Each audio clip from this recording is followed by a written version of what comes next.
사랑은 당연히 대상이 있어야겠습니다. 혼자서 할 수 있는 사랑은 없죠. 배우자를 만나고 자녀를 사랑하고 누군가를 사랑하게 될 때에도 대상은 반드시 있게 마련입니다.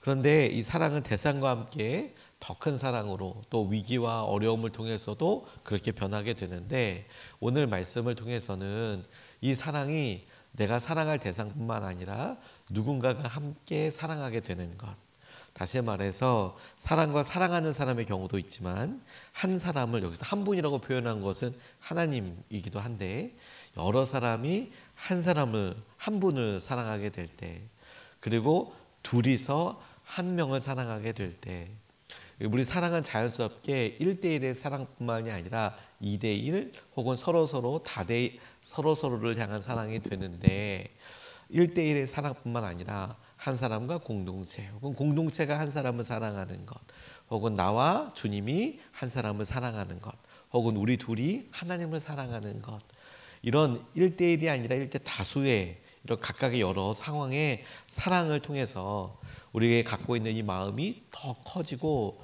놀랍게 주님의 은혜를 깨닫게 되는 도전이 되는 것에 대해서 우리가 좀 같이 살펴보고 싶습니다. 우리 혼자 어떤 것을 사랑할 때에는 오래 안 갈 수 있어요. 하지만 이것이 두 사람의 사랑이 되고 둘이 함께 사랑하는 것이 되고, 그리고 한 사람이 여러 사람을 사랑하게 되는 것을 통해서 우리의 마음속에 사랑은 정말 총천연색 색깔로 변화되게 되고 힘을 얻게 됩니다. 먼저 우리 마음속에 이런 사랑을 갈망하고 아는 수준에서가 아니라 실제로 우리의 상황을 좀 진단해 보고 우리의 마음의 방향을 좀 가늠할 수 있으면 좋겠습니다. 어느 순간에 우리의 마음속에 사랑이 식더라.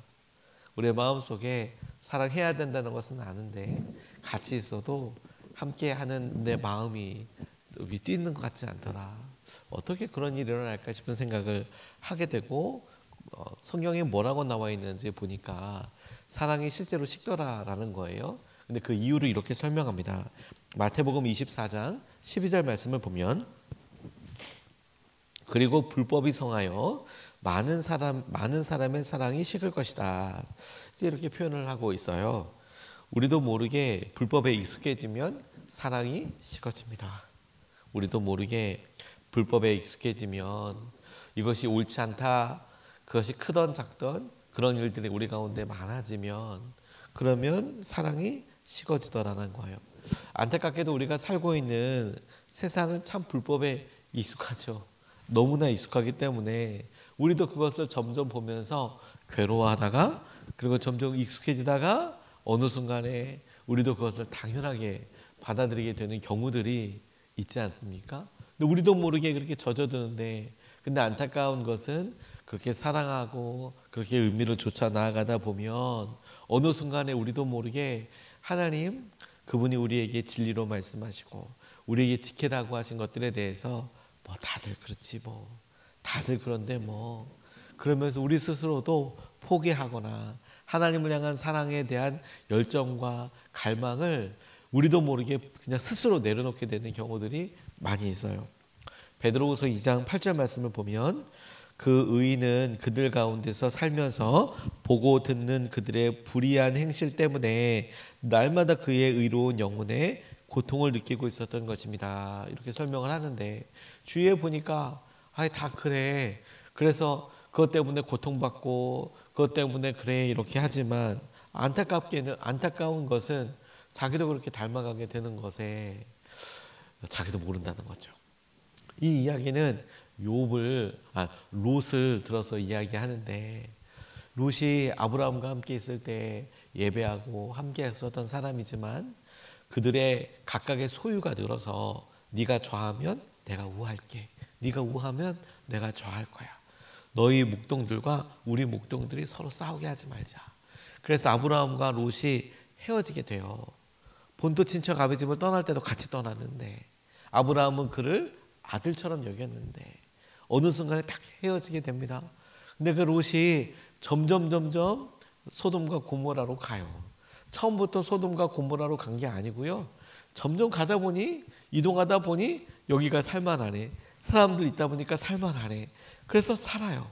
실제로 그 도시는 당시에 근처에 있는 다른 도시들보다 아마도 사람들도 있고 환락과 쾌락을 꿈꾸는 곳이어서 아마도 이동인구도 더 많았을 것 같아요. 근데 롯이 그곳에 살게 되면서 있었던 가장 안타까운 일이 뭔지 아십니까? 뭐 혜택이라고 한다면 뭐 거기에 사람들이 모이는 것만큼이나 편리함이 있었겠죠. 뭐 목동들어서 양치는 것도 좋았겠죠. 문화시설도 좋았겠죠. 사람들이 모이니까 여러 편의시설도 당연히 있었겠죠. 그렇겠죠. 그러니까 사람들이 모여 살았겠죠. 하지만 안타까운 것은 뭐예요? 소담과 고모라에 있었던 그런 여러 음란하고 안타까운 일들을 보고 괴로워하면서, 그런데 사람들이 다 그러네? 이렇게 생각하기도 하고 괴로워하고 고통받으면서 그냥 안타깝게 그 일을 자연스럽게 받아들이게 되는 것을 우리가 보게 됩니다. 그래서 여러분 정말 안타까운 그 가족의 비극을 보면 그가 자기에게 찾아온 천사를 대접하는 거 아브라함과 함께 있을 때 보았던 거고, 그가 광야를 유리방황하면서 그렇게 접대하고 그렇게 섬기는 것에 대해서 훈련되고 좋은 습관을 갖고 있음에도 불구하고 어려운 일이 생기니까 자기 딸을 아무리 손님들을 사랑한다고 하지만 섬기려고 한다고 하지만 복도들한테 막 내어준다고 이렇게 얘기하기도 하고, 근데 그런 일이 있고 나니까 살아서도 나중에 도망가서 그냥 자기들이 어디 가서 살까 싶으면서 살 때에도 그 자기 딸들이랑 안타까운 일이 일어나게 되는 여러 일들을 보면 어떻게 이럴 수 있을까? 이런 일까지 있을 수 있을까? 이렇게 생각하는데 그 원인이 뭐야? 질문해 보면 어디 살았나? 그리고 자기들도 모르게 윤리적이고 도덕적이고 무엇보다도 믿음의 수준이 지경이 점점 낮아있더라는 거죠. 낮아있더라는 거죠. 사랑이 식은 것을 여러분 당연하게 생각하지 마세요. 오늘 장로님 한 분이 사업을 하다 보니 사업을 하려고 하니 이 여러 가지 이제 힘든 일도 있고 경질도 하고 입찰도 하게 되는데, 근데 하고 있던 분 중에서 노골적으로 이 커미션을 달라고 하는 그런 사업자가 있더라는 거예요. 사장님이 불러서 이렇게 얼마큼 하면 얼마만큼을 다시 달라. 근데 그게 이제 너무 좋지 않은 방법으로 이제 이야기를 이렇게 자꾸 해오시고 너무 노골적으로 이야기해 오시고, 그리고 관행 얘기도 했고 어떻게 할까 고민하다가 이분이 그거 안 하겠다고, 그냥 우리가 더 잘 만들 테니까 혹시 봐주시면 안 되겠냐고, 우린 이렇게는 못할 것 같다고. 그랬더니 이분이 바로 거래를 끊어버리시더래요. 이 사장님이 거래를 끊어버리고, 그러면서 오히려 야 너 얼마나 잘 되나 보자, 내가 아는 한 너 아무튼 피해가 가게 할 거다. 그리고 실제로 정말 거래처가 다 싹 떨어져 버리더래요. 이 사장님이 막 이렇게 얘기하고 안 좋게 얘기하니까. 그래서 한 1년 정도 너무 고생하시면서 힘드셨대요.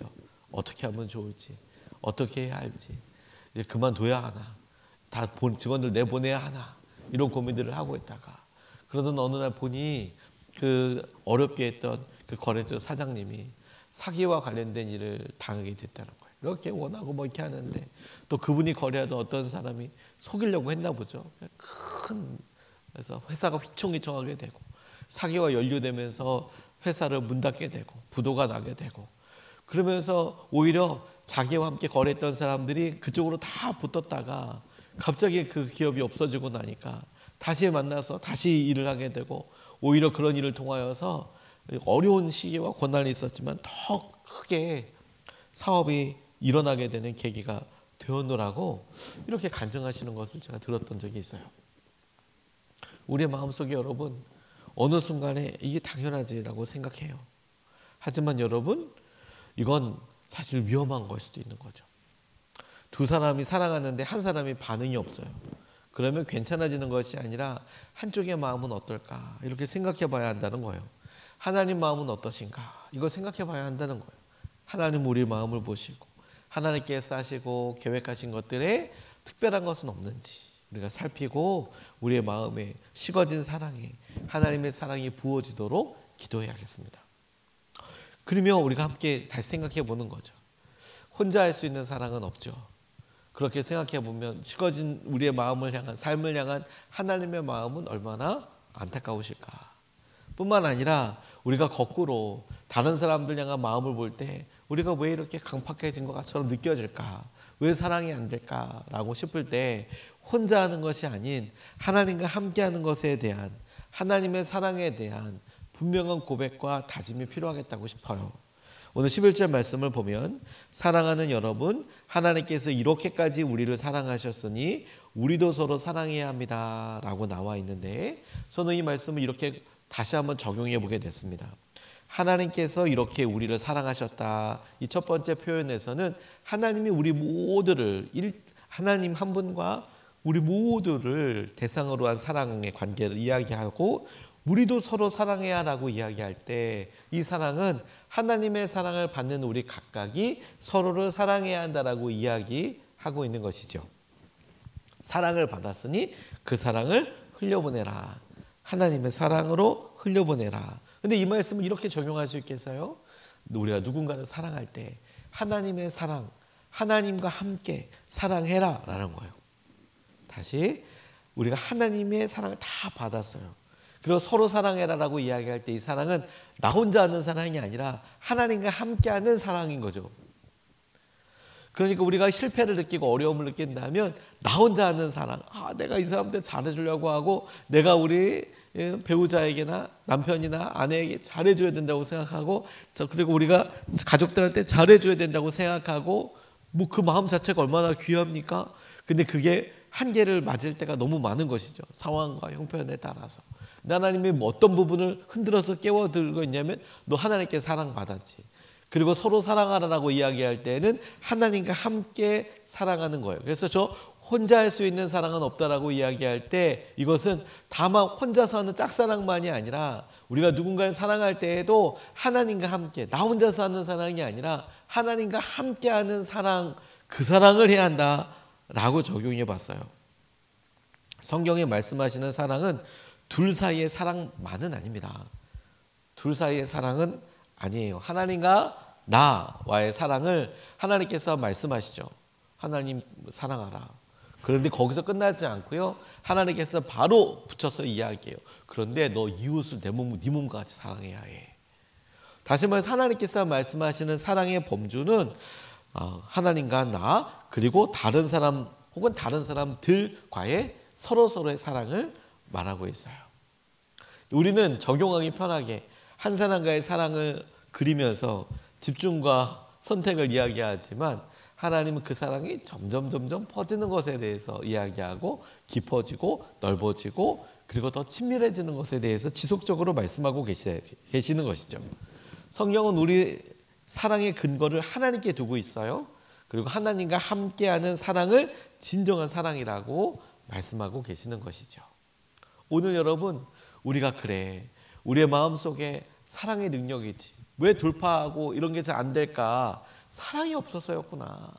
그래, 우리의 마음의 능력이나 이런 것이 아니라 마음과 정성을 다하여서 찾아보고 사람들과 함께 할 때, 그런데 이 사랑을 다짐하면서 가만히 보니 내가 더 열심히 사랑해야지, 내가 한 번 더 시작해야지 라는 그런 기회를 잡는 것도 너무 중요한 일이지만, 하지만 그와 같은 일에 다시 실패하지 않는 사랑, 완전한 사랑, 오래가는 사랑을 넘어 영원한 사랑을 꿈꾼다면 이 사랑에 하나님도 반드시 함께 하시고 주님과 함께하는 사랑을 해야겠지.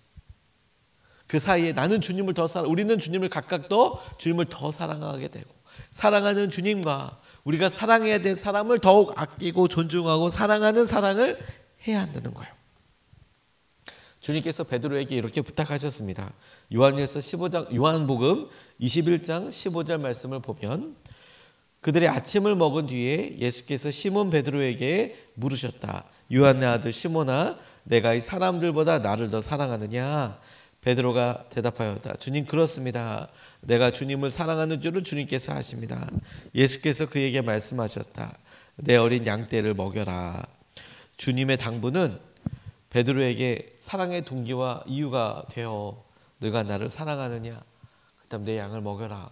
이렇게 말씀하실 때, 그런데 이 사랑 자체는, 주님을 사랑한다는 이 사랑 자체는 또 다시 다른 사람을 생각할 수 있는, 사랑할 수 있는 여력과 명령도 되는 거예요. 내가 주님을 사랑하기 때문에 다른 사람을 사랑하게 되고, 다른 사람을 사랑하게 될 때 주님과 함께하는 사랑이 동기가 되고 이유도 되고 능력도 되고 모든 것이 되는 것이죠. 이게 떨어지지 않아요, 여러분. 우리의 사랑에 실패 없고 우리의 사랑에 다시 지속적인 끊임없는 사랑을 하기 위하여 우리는 주님과 함께 사람을 사랑하는 법을 배워야 하고 함께 해야 되고 그렇게 누려야 되는 것입니다. 결혼 설계도와 관련된 그런 책을 또 도전을 본 적이 있어요. 하나님께서 계획하신, 의도하시고 고안하신 가족관계를 보니 하나님께서 우리를 서로 사랑하라고 이야기할 때 주 안에서 사랑하라, 주 안에서 서로 순종하라, 주님께 하듯이 순종하라.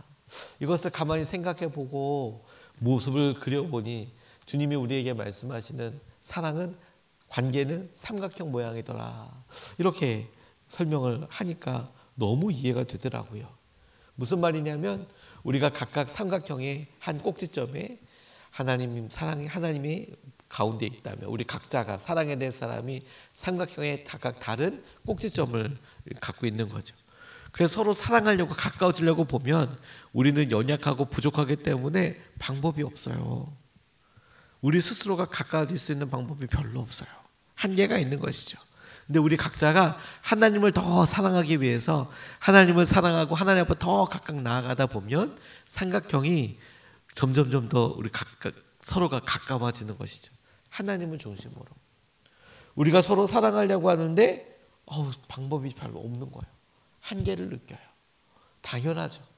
우리는 사실 우리 각자가 얼마나 이기적이고 얼마나 우리가 편한 대로 살아요. 그런데 왜곡되어 있고 때로는 우리가 우리 연약함 때문에 무너질 수 있죠. 근데 하나님께서 이것을 돌파할 수 있는 방법으로 하나님 사랑, 변함없는 하나님으로부터의 사랑뿐만 아니라 당신을 향하여서 우리를 끌어당기시는 하나님의 사랑을 우리가 이미 받았어요. 그래서 우리의 마음을 열어서 하나님을 사랑하는 방법을 계속 궁구하고 찾고 의지하고 결단하고 순종하고 나아가죠. 그럼 어느 순간에 우리의 마음이 하나님 사랑하는 그 사랑으로 다른 사람을 사랑하게 되고 하나님의 놀라운 사랑으로 더 나아가게 되고 서로가 더 가깝고 더 놀라운 은혜를 누리게 되는 것이죠. 한 번도 경험해보지 못했던 사랑이란 우리가 배우자와 살면서 혹은 가족이랑 살면서 한 번도 해보지 않았던 새로운 결단을 하는 것이 아니고 하나님을 이렇게까지 사랑하게 되고 이렇게까지 주님을 의지하는 것으로 인해서 하나님께서 보여주신 전혀 다른 차원의 사랑과 전혀 다른 차원의 삶이 우리에게 도전되고 펼쳐지게 되는 것을 말하는 것입니다. 저는 40일 특별새벽기도를 마치면서 어제 계속 하루 종일 말씀을 마감하면서 제 안에 그래서 이런 질문을 해보게 되었습니다. 40차면 저희가 처음에 개척하고 나서 이게 40번이나 이어지게 된다면 사실 뭐 60일 한 것도 있고 100일 한 것도 있거든요. 근데 그런 거 빼고 40일이다 혹은 40일 가깝게 30일 한 것 중에서 정확하게 우리가 주제를 붙잡고 기도한 걸 세보니까 40번이 되는데 근데 가만히 생각해 보면서 그때마다 너무 하나님께서 귀한 은혜를 주셨거든요. 저희가 태전동 땅을 만나게 된 거, 뭐 어떻게 된 거, 뭐 어떻게 된 거. 그래서 하나님 뭘 응답하셨나. 그래서 우리 가운데 참 너무 귀한 하나님의 믿음의 자아 같은 것을 주셨어요. 이게 뭐 우리가 많이 했으니까 뭐가 더 잘났다 이런 거 전혀 아니고 어떤 뭐가 변했나. 그래 이 특세라면서 뭐가 우리의 삶의 도전이었고 내가 어떤 것이 변하게 되었나. 이걸 살펴볼 수 있는 참 중요한 믿음의 도전이거든요. 그래서 생각해 봤어요. 그래서 우리 삶에 계속해서 하나님께서 변화시켜가고 하나님께서 계속 이끌어 가시게 되는 것 중에서 뭐가 변한 건가? 저는 이렇게 한번 적용해 보게 됐어요. 얼마나 사랑하게 됐나? 우리가 얼마나 사랑하게 됐나? 그 사랑이라는 것이 더 많은 사람 혹은 더 깊은 사랑을 넘어서 우리가 그 변화를 얼마나 서로 인지하게 됐나? 나를 힘들게 하고 어렵게 하는 사람에 대해서 나는 얼마나 용서하게 됐나? 나는 그 일에 대해서 얼마나 온유하게 됐나? 나는 그 일에 대해서 하나님을 얼마나 의지하게 되었나? 나는 그 일에 대해서 하나님을 향한 말씀을 얼마나 붙잡게 되었나? 룻이 따랐던 것처럼 주님을 얼마나 붙잡게 되었나? 그리고 그 사랑의 변화야말로 주님께서 우리 가운데 이루어지게 하시는 가장 훌륭하고 놀라운 주님의 응답 자체인 거구나. 주님의 마음과 계획을 품어봐요. 하나님 우리 가운데 주의 은혜와 마음을 누릴 수 있게 해주십시오. 마치 이 40일 특세가 저는 놀라운 주의 은혜와 마음을 품게 하는 선물처럼 느껴졌어요. 왜냐하면 10월 31일 10월 달의 마지막이기도 하고 하나님께서 하신 은혜를 누리게 하는 도전인 것 같기도 하고, 그리고 올해를 마치면서 하나님께서 우리에게 앞으로 나아가야 될 방향을 분명히 알려주시는 도전처럼 느껴지게 되었습니다. 우리 혼자서는 죽음을 넘어서는 사랑, 완전한 사랑을 할 수 없어요. 근데 주님과 함께 우리에게 허락된 소중한 사람들과 함께 사랑하며 살아가게 되기를 간절히 바라는 마음으로 우리가 함께 기도하며 다시 한번 힘을 내면 좋겠습니다.